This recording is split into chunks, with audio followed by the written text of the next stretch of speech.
ఆయన మాట్లాడుతుంటే తమిళంలో డబ్బింగ్ చేసిన బెంగాలీ సినిమా చూసినట్టు ఉంటది.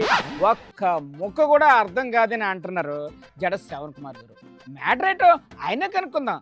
సార్ ఏడు సార్ మ్యాటర్?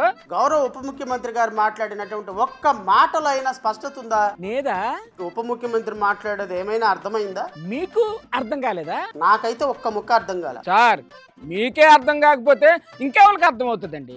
ఎందుకే ఏం ఉపన్యాసం ఇచ్చాడు పవన్ గారు? రాష్ట్రం అంటాడు, గిల్ట్ వచ్చిందంటాడు, ట్రాక్ చేశారంటారు, మనోహర్తో మాట్లాడానంటాడు, గత ప్రభుత్వంలో తెలిసిందంటాడు, ధనాత్మ ధర్మానికి రక్షణ బోర్డు ఉండాలంటాడు. అసలు మాట్లాడితే ఏమైనా కనెక్టివిటీ ఉందా? కనెక్టివిటీ లేకుండా మాట్లాడడం కూడా ఒక ఆర్టే సార్.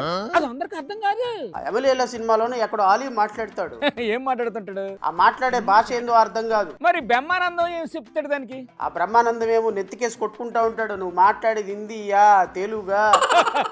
ఇంతకీ ఆ సినిమాలో ఆలీ మాట్లాడేది ఏ భాష సార్? ఏం భాషరా నాయనా, నువ్వు మాట్లాడేది అర్థం కాలేదంటే చాట. ఏంటది? చాట చాట చాట అంటే సార్? చివరికి ఆలీ మాట్లాడే భాష ఏందో అర్థం కాక బ్రహ్మానందానికి ఉద్యోగానికి రిజైన్ చేసి వెళ్ళిపోతాడు. ఇప్పుడు ఆ చాట భాష తమరికి ఎందుకు గుర్తొచ్చింది సార్? మాట్లాడే భాష ఏందో అర్థం కాదు, ఏం చెప్పాలనుకుంటున్నారో అర్థం కాదు, ఏం ఎలిగేషన్ చేయాలనుకుంటున్నారో అర్థం కాదు, ఏం వే ఫార్వర్డ్ చేయాలనుకుంటున్నారో అర్థం కాదు.